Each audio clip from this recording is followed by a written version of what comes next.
सोचिए आप सुबह सुबह घर से निकले हैं। हाथ में बैग है, फोन में टिकट है और दिमाग में सिर्फ एक ही चीज है, ट्रेन मिस नहीं होनी चाहिए।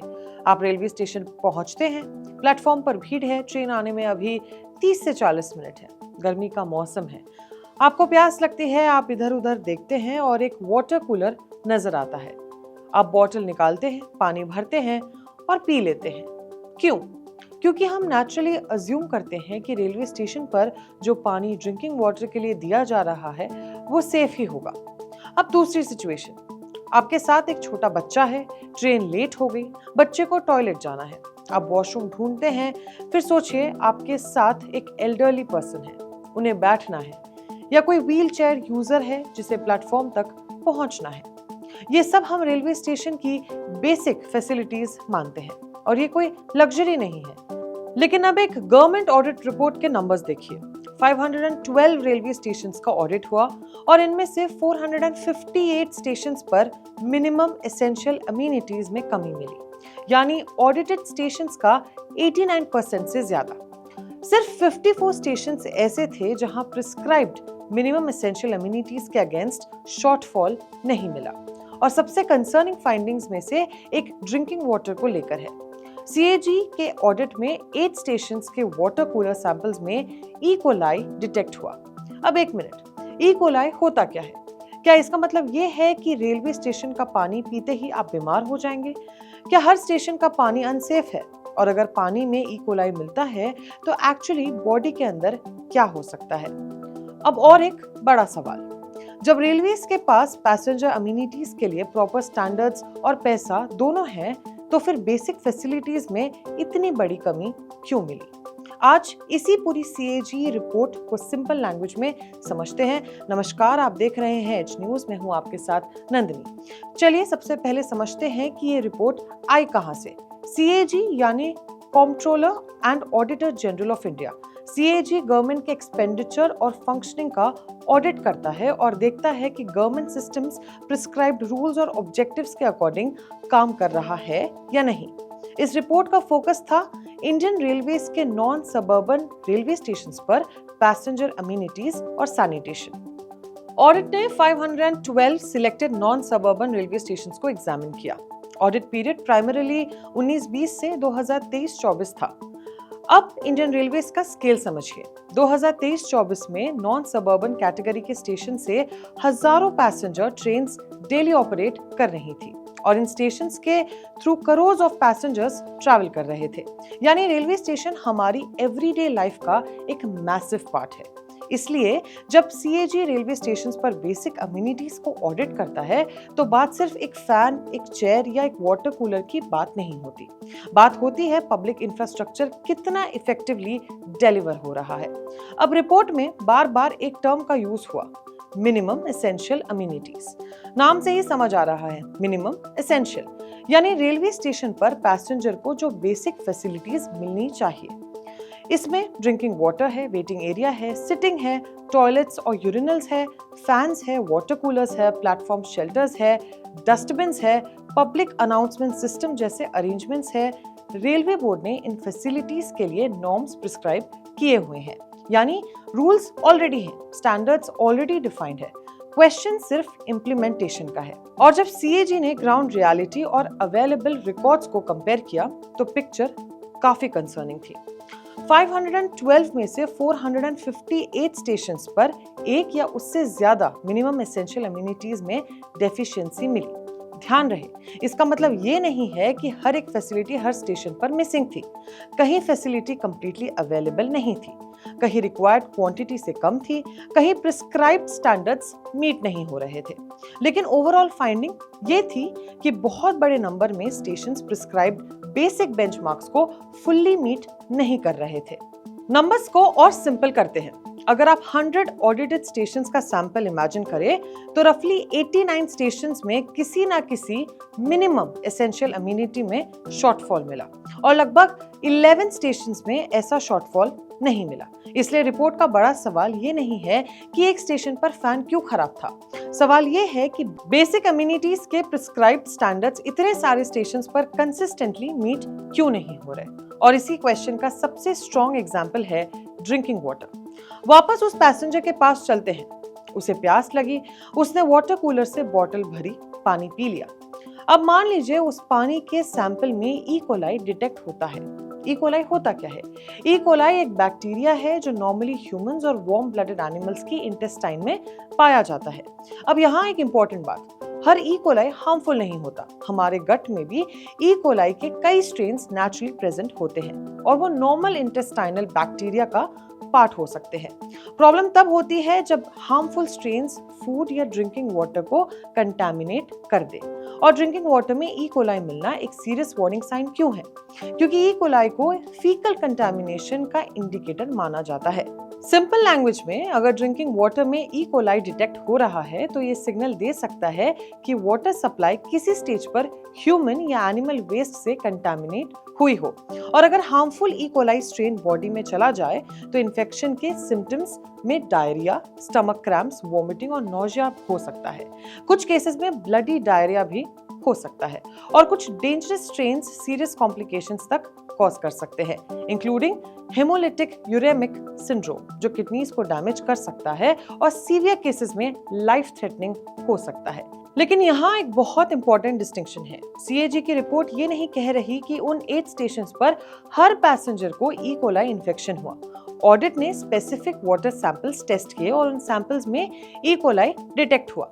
यानी फाइंडिंग ये है कि टेस्टेड ड्रिंकिंग वाटर सैंपल्स में कंटामिनेशन का रेड फ्लैग मिला। इसका मतलब ये नहीं कि हर स्टेशन का हर वाटर सोर्स अनसेफ है। लेकिन ड्रिंकिंग वाटर के केस में एक पॉजिटिव सैंपल भी सीरियस मॉनिटरिंग कंसर्न है। सीएजी के ऑडिट में वाटर कूलर के सैंपल्स में ई कोलाई इन स्टेशन से डिटेक्ट हुआ। Coimbatore, Palakkad junction, Hyderabad, Chhatrapati Shivaji Maharaj terminus, Bhiwandi road, कल्याण, लोनावला और माधोपुर। अब एक बार फिर, इसका मतलब ये नहीं कि इन स्टेशंस का हर पानी कंटामिनेटेड था। स्पेसिफिक सैंपल्स टेस्ट किए गए थे, लेकिन क्वेश्चन ये है, अगर एक पब्लिक रेलवे स्टेशन पर ड्रिंकिंग वाटर प्रोवाइड किया जा रहा है तो उस वाटर की रेगुलर क्वालिटी मॉनिटरिंग कितनी स्ट्रांग है। अब रेलवे स्टेशन की दूसरी बेसिक रिक्वायरमेंट, टॉयलेट। आप स्टेशन पर हैं, ट्रेन लेट है, आपको वॉशरूम जाना है और यहाँ एक इंपॉर्टेंट डिस्टिंक्शन है। टॉयलेट होना और यूजेबल टॉयलेट होना दोनों अलग चीजें हैं। सीएजी ने टॉयलेट फैसिलिटीज में भी शॉर्टेजेस आइडेंटिफाई की। पैसेंजर अम्यूनिटीज मैनेजमेंट सिस्टम के डेटा के एनालिसिस में 201 स्टेशंस पर लैट्रिन्स की शॉर्टेज और 403 स्टेशंस पर यूरिनल्स की शॉर्टेज रिपोर्ट हुई। वाटर टैप्स की बात करें तो 2035 यानी 2035 स्टेशंस पर शॉर्टेज आइडेंटिफाई हुई। अब एक नॉर्मल पैसेंजर के पर्सपेक्टिव से देखिए, आपके पास लगेज है, आपके साथ फैमिली है, बच्चा है, ट्रेन लेट है और आपको बेसिक वाटर और सैनिटेशन फैसिलिटी ही इजीली अवेलेबल नहीं है। ये सिर्फ इनकन्वीनियंस नहीं है, ये पैसेंजर एक्सपीरियंस का फंडामेंटल पार्ट है। फैन नहीं है तो क्या हुआ? लेकिन जुलाई की गर्मी में क्राउडेड प्लेटफॉर्म पर 30-40 मिनट वेट करके देखिए, आप समझेंगे कि फैन और वेंटिलेशन लग्जरी नहीं है, प्लेटफॉर्म शेल्टर भी लग्जरी नहीं है। दिल्ली की गर्मी हो, मुंबई की बारिश हो या किसी स्टेशन पर सडन वेदर चेंज, पैसेंजर को एक बेसिक प्रोटेक्टेड वेटिंग स्पेस चाहिए। और जब elderly passengers, pregnant women, children और पीपल विद डिसेबिलिटीज की बात आती है तो सिटिंग और शेल्टर और भी इम्पोर्टेंट हो जाते हैं। इसलिए पैसेंजर अम्यूनिटीज को सिर्फ ब्यूटिफिकेशन समझना गलत है। यह एक्चुअली उस पैसेंजर के बेसिक ट्रैवल एक्सपीरियंस का इंफ्रास्ट्रक्चर है। अब शायद आप सोच रहे हो, छोटे स्टेशन में फैसिलिटीज कम होंगी, बड़े स्टेशन में तो सब कुछ परफेक्ट होता होगा। लेकिन सीएजी की रिपोर्ट यहाँ भी एक इम्पोर्टेंट पॉइंट रेज करती है। डेफिशिएंसीज सिर्फ स्मॉल स्टेशंस तक लिमिटेड नहीं थी। ऑडिट में हाई फुटफॉल और हाई रेवेन्यू कैटेगरी के स्टेशंस को भी एग्जामिन किया गया। मेजर स्टेशंस जैसे new Delhi, Mumbai central, Chhatrapati Shivaji Maharaj terminus, Howrah, Sealdah, इन जैसे स्टेशंस पर भी सर्टेन पैसेंजर अम्यूनिटीज में डेफिशिएंसीज आइडेंटिफाई हुई। यानी प्रॉब्लम को सिर्फ गांव या छोटे स्टेशन की प्रॉब्लम कहकर इग्नोर नहीं किया जा सकता। अब नेचुरली सवाल आता है, फैसिलिटीज नहीं है तो शायद बजट नहीं होगा। लेकिन सीएजी की रिपोर्ट का एक इंपॉर्टेंट फाइंडिंग फंडिंग यूटिलाइजेशन को लेकर भी है।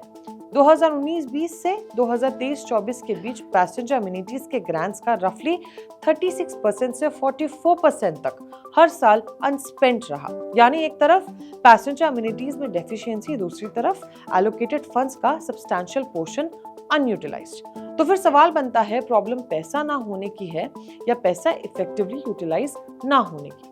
लेकिन यहाँ भी एक डिस्टिंक्शन जरूरी है। अनस्पेंड फंड का मतलब ऑटोमेटिकली करप्शन या वेस्टेज नहीं होता।